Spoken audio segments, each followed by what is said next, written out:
दोस्तों, आज वक्त आ गया है। कौन सा वक्त आ गया है?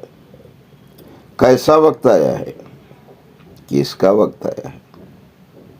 दोस्तों, भगवान ने कहा है कि जब जब हो ही धर्म के हाने, बाढ़े असुर अधम अभिमाने, तब तब धर्मय मनुष्य शरीरा, आए हरिहंव सज्जन भव पीरा।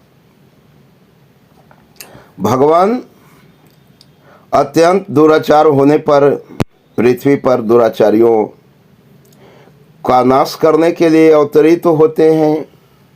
लेकिन एक किस रूप में अवतरित होते हैं, कहाँ अवतरित होते हैं, कब अवतरित होते हैं, इसे भक्त ही जानते हैं, सारे लोग नहीं जानते हैं। अगर राक्षस, निशाचर, अंधविश्वासी, अज्ञानी, मूढ़ अगर सारे लोग जान जाते तो फिर अनैतिक कार्य बंद हो जाता। और जब अनैतिक कार्य बंद हो जाता तो भगवान संहार नहीं करते। भगवान नहीं चाहते हैं कि सृष्टि का एक कण भी बर्बाद हो, विनाश हो। वो तो सृजन करना चाहते हैं, लेकिन सृजन करने के बाद जब उनसे उत्पन्न जीव नाना प्रकार के पाप करने लगते हैं तो भगवान को मजबूरन संहार किसी न किसी रूप में करना पड़ता है।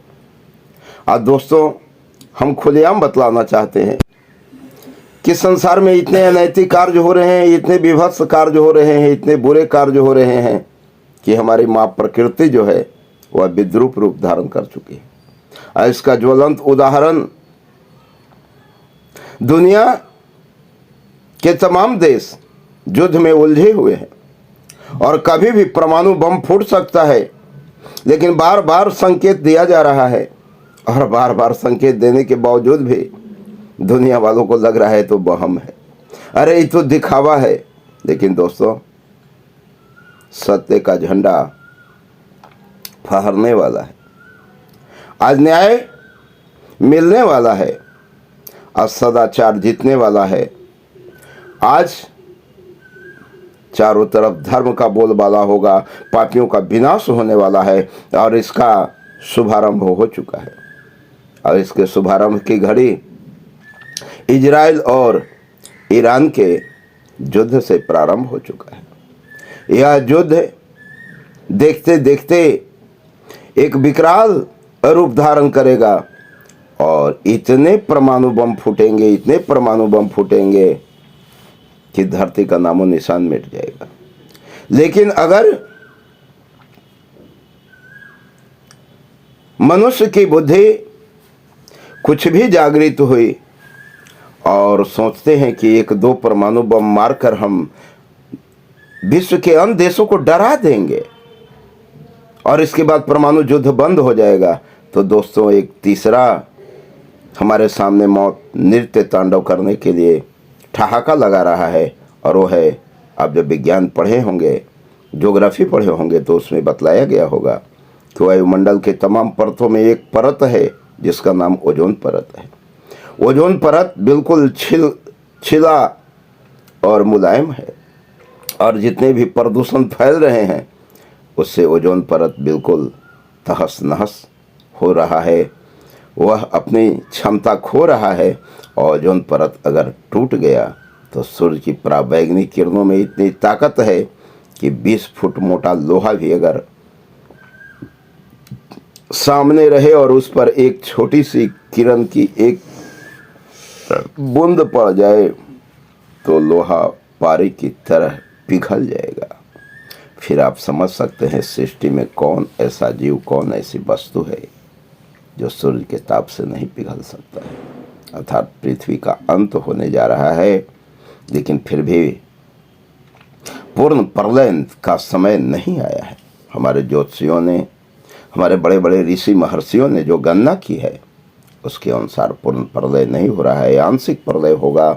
और इस आंशिक प्रलय में कुछ लोग मरते हैं, बाकी लोग बचते हैं और वही लोग बचेंगे जो धर्म और सत्य का साथ देंगे।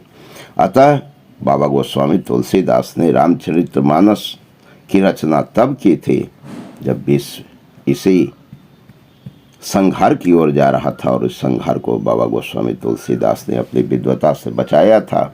और आज पुनः इस विध्वंस की घड़ी में रामचरितमानस की आवश्यकता पड़ी है।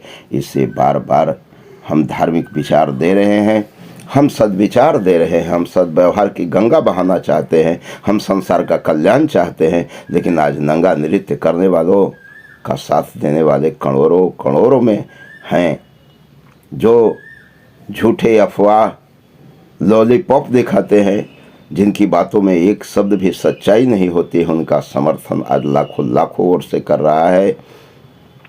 जो अनैतिकता का नृत्य तांडव कर रहे हैं, उनका साथ आज लाखों और करोड़ों में लोग दे रहे हैं।